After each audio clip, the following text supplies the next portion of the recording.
You guys, Sean Gunn. Oh, I'm so excited. Oh, it's amazing. Oh, we're so sorry you got stuck in traffic. Hi, everybody. Oh, man. Well, we'll get it on for you. Yeah, I was told that that I was late because the drawbridge was up.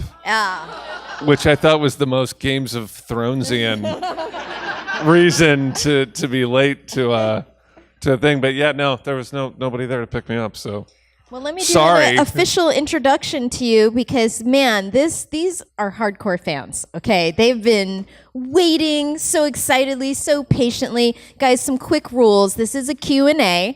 That means we're going to take your questions and try to answer them as best as possible. What you're going to do is we have a microphone here, and we're going to start a line right here. So if you have a question, we're going to need you to line up. Now, when you go to ask your question, you get one, okay? And not a request. Not like, hey, Sean, can you dance for me? No. That's kind of a question, but it's a request. Okay, you get one question, no requests. You can ask me to dance for you. Okay, well, I'll decline, but you can ask. He can override any of these rules. Also, they added this rule this year because obviously there were some problems. Parents, please remain with your children. There's some story behind that. If someone got in trouble there. Yeah, kids got away and whatever else. Okay, one question, blah, blah, blah. No requests. I think we got it. Oh, no asking for spoilers. That is a no-no. Don't ever do that. Also, don't take the mic out of the stand, please. Just leave it in the mic stand. And do you have any requests for the audience? No, I'm good. Then, ladies and gentlemen, Sean Gunn! Hi, everybody.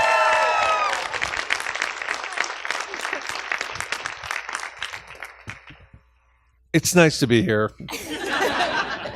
Thank you all for coming. I think we should just get into questions.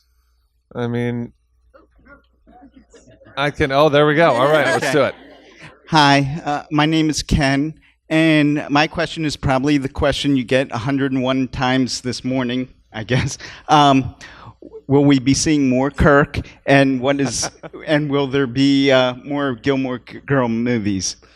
Hi, Ken. I do get that question a lot, and I hate to give a disappointing response, but I wouldn't hold my breath on that. I know. I'm sorry to disappoint everybody, but the people in charge of creating that show are pretty busy, and so obviously you saw Amy and Dan just got an Emmy nomination for Marvelous Mrs. Maisel, well deserved. That show's awesome. And they're pretty busy doing that.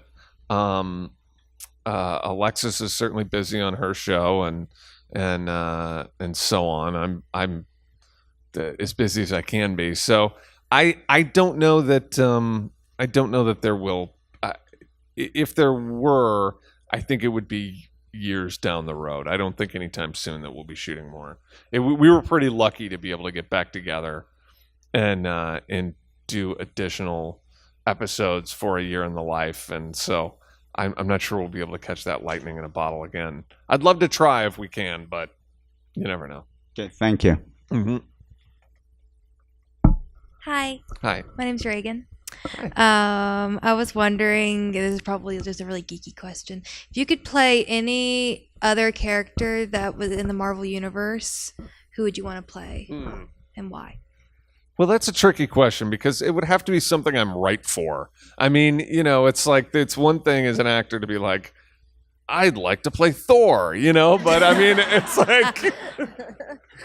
like, not being self-deprecating, but I didn't get a lot of phone calls to play Thor.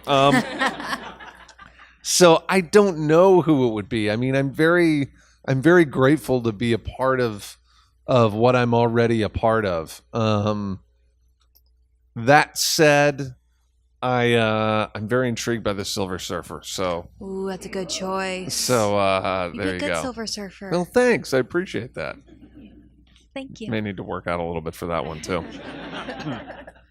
Hi. Hi. My name is Andrea Terrasa. I'm an actress, and I had an acting question. Cool. I was wondering, how do you keep your artistic side flowing while you're doing a lot of commercial products or commercial projects that are still like artistic, but there's like, how do you keep that well, I mean, balance of well, that's the saying- thing, is that the main thing is to not differentiate really between the two.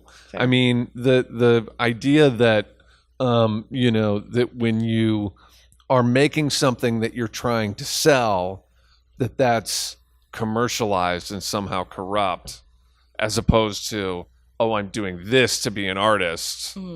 I'm not sure that's super helpful for people who are in the arts. I mean, it's important to know what it is that you're doing, but all of the arts have some aspect of commercialization. Like anything that you make, you're wanting to sell it, otherwise it's a hobby. Right. It's not a profession. Right. You know what I mean? Which Yeah. is fine, and it's a great reason to make stuff, is because you just like to make stuff and show it to people.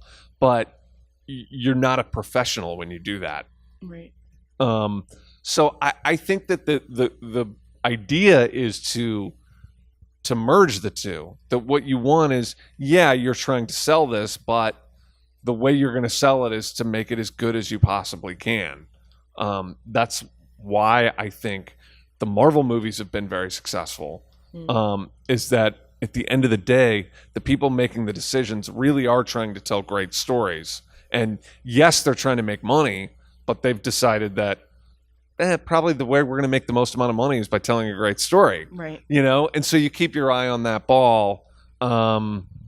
It's definitely something, as your career goes on, there's a lot of twists and turns to navigate. But for the most part, I think you just try to make everything as good as you possibly can, and know that you're a storyteller. You're not it's like that's what you're meant to do, and you keep focused on that. Thank you. Sure. Hi, my name is April. I just wanted to say, Hi, first, huge Gilmore Girls fan, probably like a lot of us here, Awesome. right? And Kirk is Hi, all one of of you. the Thank best you. characters in the show. And I wanted to ask, actually, my sister is like the biggest fan in the universe, knows like every line, and she texted me a question. So we wanted to ask, the character of Kirk kind of starts out as like a background character. Actually, I think Mick was his name initially, or had no name, and then progresses to kind of being an integral character in the show. Mm-hmm. So we were wondering how much influence maybe you had personally on the character progression that we see in Kirk. Well, the story behind that is that I was cast originally as a DSL installer on the first episode of Gilmore Girls that I did, and the character does introduce himself as Mick. Okay.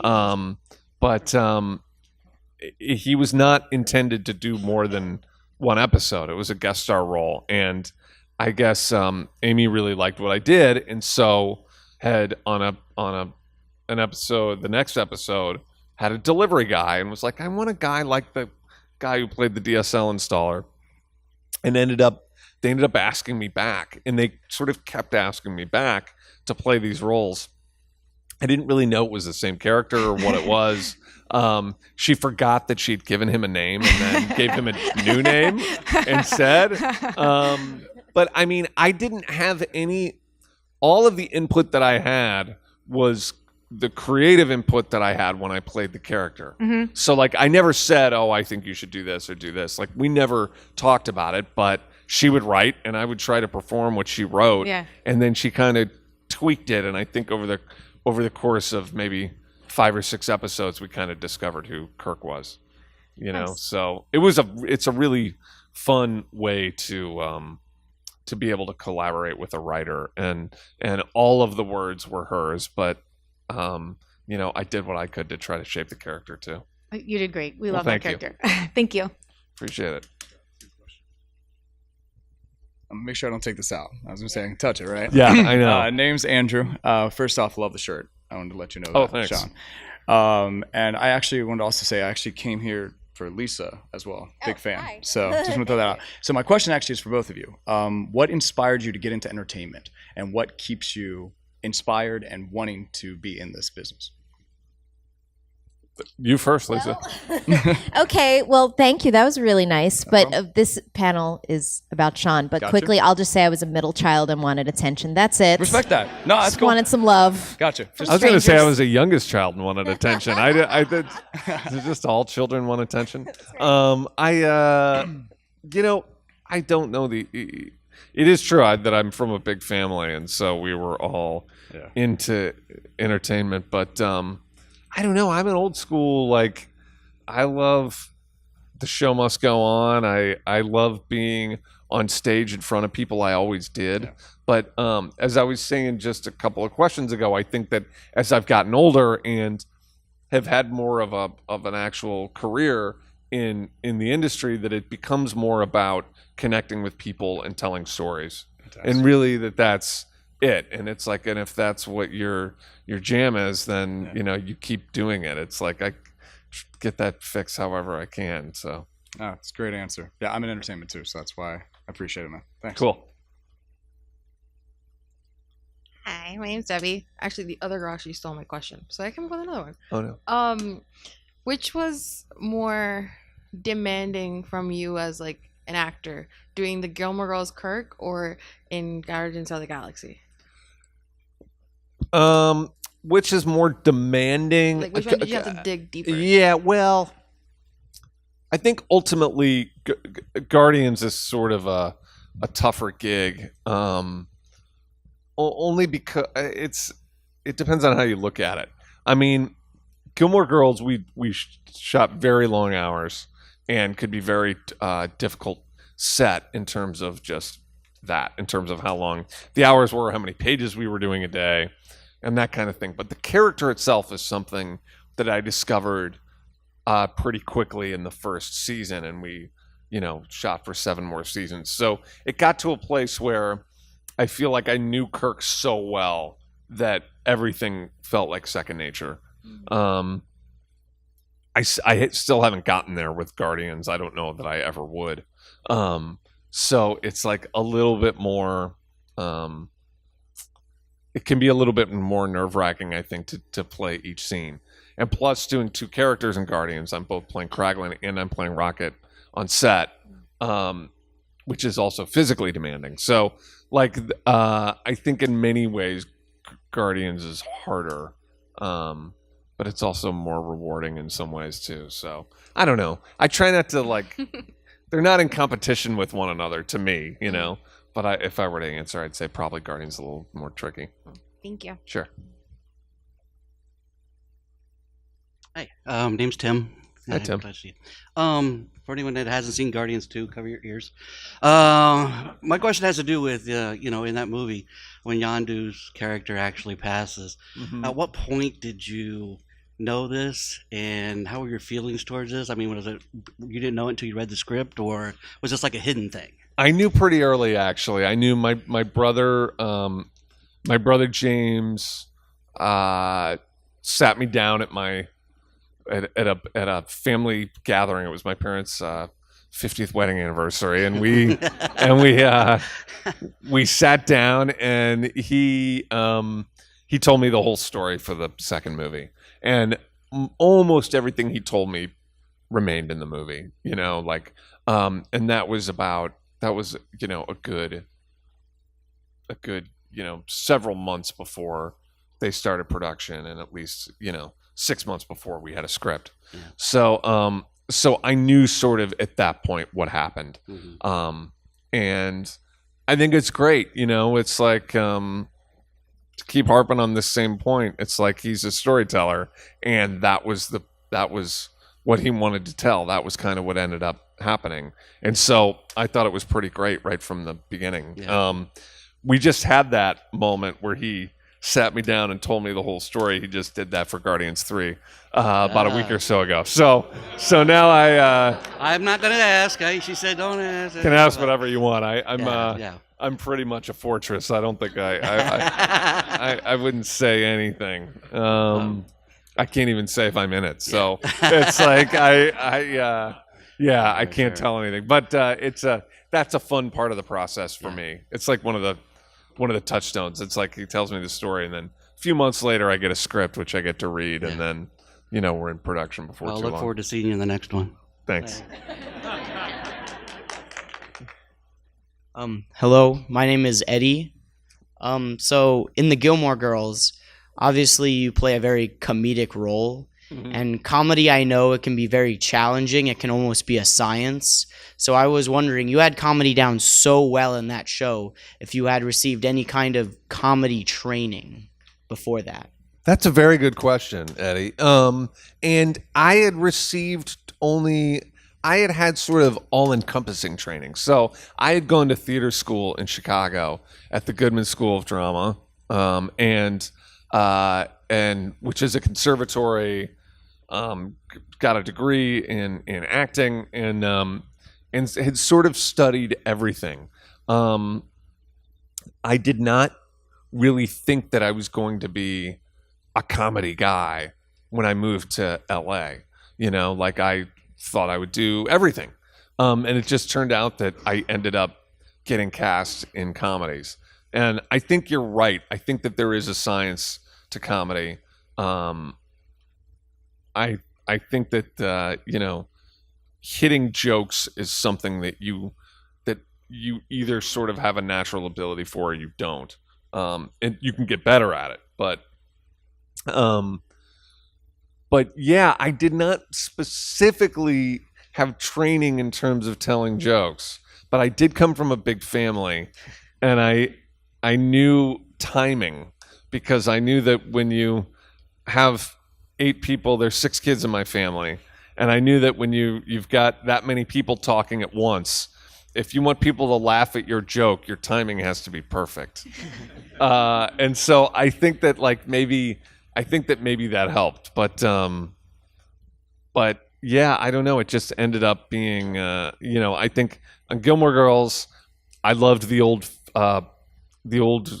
film comedies of like Howard Hawks and Preston Sturges, and these movies like, His Girl Friday and things like that. Those old movies, which is what the dialogue reminded me of when I first read it. And that's sort of what I was trying to do when I think that Amy responded to that, and that's why it worked. But anyway, thanks. Thank you very much. Mm-hmm.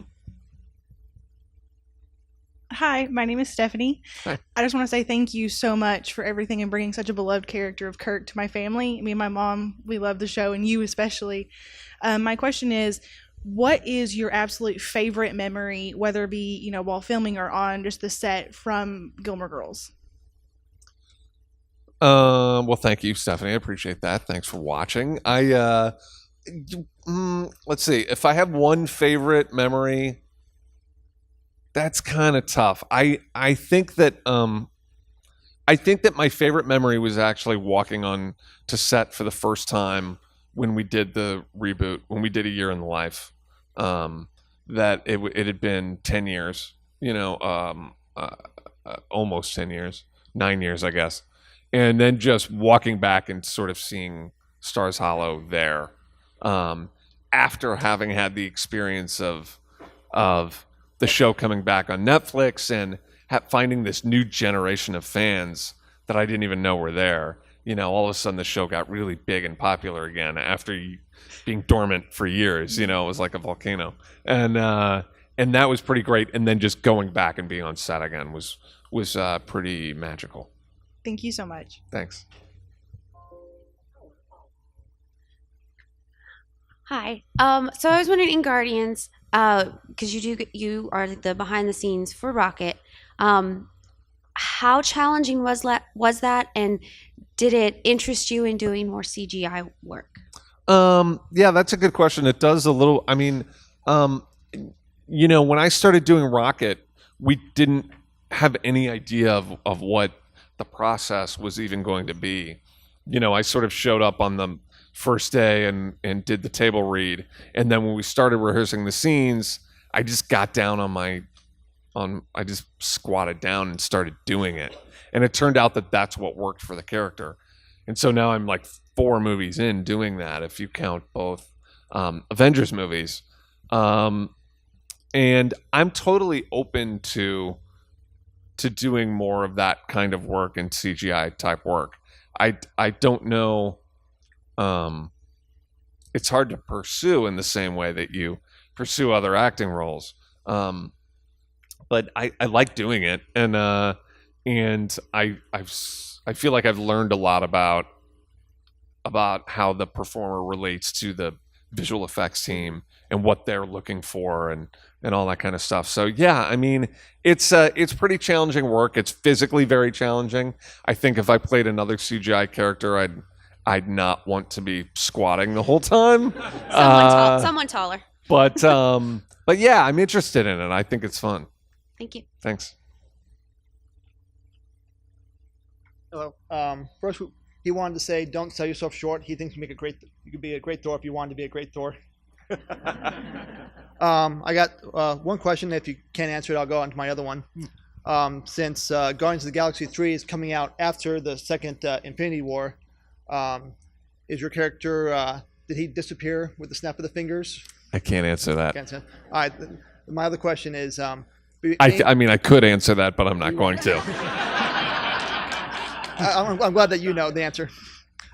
Being one of, you said 7 brothers and sisters? 6, yeah. Oh, 6, okay. 6. Has any, with the success of the movies, has any of your other siblings, pressed you or James to get involved more, or have you invited them to be involved in any of the movies? Not really. I mean, there's a couple little cameos here and there. My parents have a little cameo in the second movie, and my couple of my niece has a little cameo in the second movie. My little niece, Grace. But no, they're not. We actually are very close in my family, and we try to work together when we can. My brother and I just happen to have jobs that match up, because I'm an actor and he's a writer-director, so I can work in his stuff. But, I have another brother who's a screenwriter, and he and my brother James just worked together on a project that he wrote and James is producing. And, I think that when we can work together, we will. So hopefully there's more of that. But well, since your brother is a screenwriter, has he pressed his ideas on James when it comes to the Guardian script? No, I think that both of them probably bounce script ideas off of one another more than anybody. I think that for my brothers Brian and James, when they're done with scripts, the other is the first person that they have read and get notes from, because they really respect one another as, they're both good at it. Okay, thank you. Yeah, sure. Hey man, my name is Gino. I just wanted to ask, what could you tell me was the biggest lesson you've learned, like on your journey as an actor? First of all, I love your shirt. I gotcha. Yeah, any Rick and Morty merchandise Always. is okay by me. What's the greatest lesson I've learned as an actor? It's honestly, it's to be grateful for what I'm doing and not to worry about what I'm not doing. It's like when I was on Gilmore Girls, I enjoyed it, but I think there was a part of me that was a little bit removed from it because I was wondering what the next thing was going to be. And I was like, okay, I'm doing this show now and that's great, but what, what's my next project? I want to do something cooler or do something, whatever. You get stuck in this mode of like always having to be making plans for the next thing and not stopping and appreciating what you have. And I think that hurt me in my career. I think that then when I got to a place, because then I had some slow years, and then coming back and doing the Marvel stuff and going back and doing Gilmore Girls again, it was very important to me to stop and like really appreciate, I have like these really good scripts to perform. And so few actors get that. And to be grateful for that and really put my all into it and treat it as everything as though like this is why I wanted to do this originally. And so I think that is really what has helped me a lot in the last few years. Nice. That's awesome, man. Thank you. Thanks.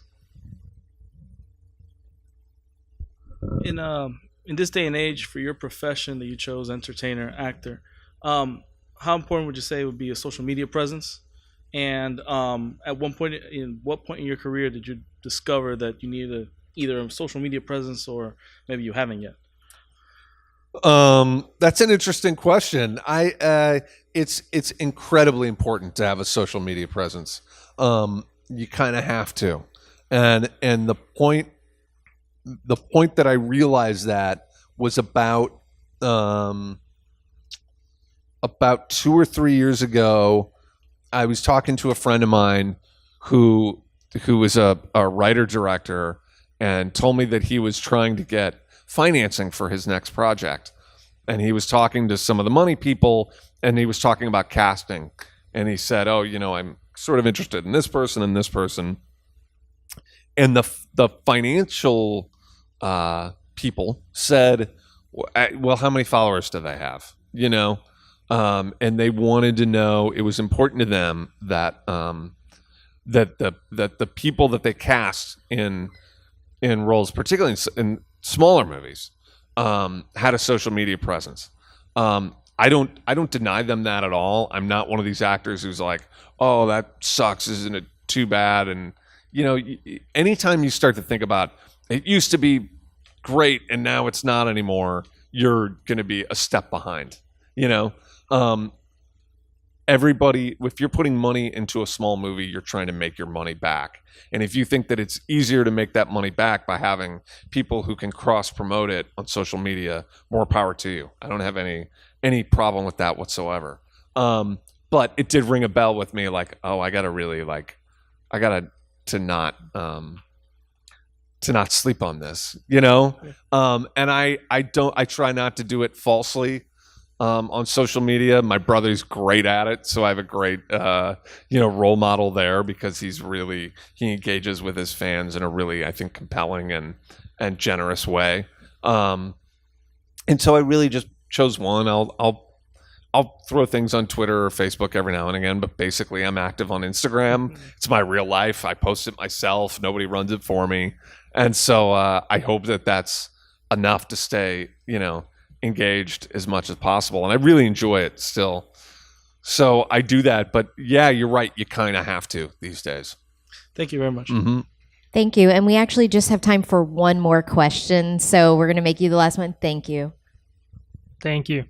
My name is Caleb. I'm a big fan of yours and Kraglin and Guardians 2. Thank you. I was just wondering if you had any fun stories from the set of either of those two movies, something that makes you smile when you look back on it. Okay, I'll tell you this story, which was that we were doing our first set of rehearsals with Kurt Russell, and Kurt's a great guy, very he's a really good actor, and he's very serious about his work, and obviously he's a legend. He's been around for a long time, and we're there with Chris Pratt and Dave and Zoe and Palm and Karen, and we're all doing this a very this campfire scene that you see in the movie, and there's a moment where Quill asks Ego about why he left his mother, why he left Earth. And so the moment comes in rehearsal where there's a pause, and my brother is the director and he's side coaching, and he's off to the side and he's kind of whispering and he says, "Okay, and now you ask him what you've been wanting to ask your whole life." And Chris looks at Kurt and says, "What was it like working on Big Trouble in Little China?"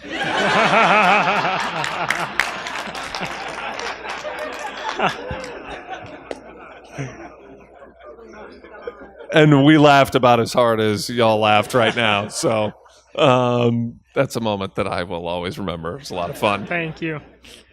Well, thank you so much, everybody.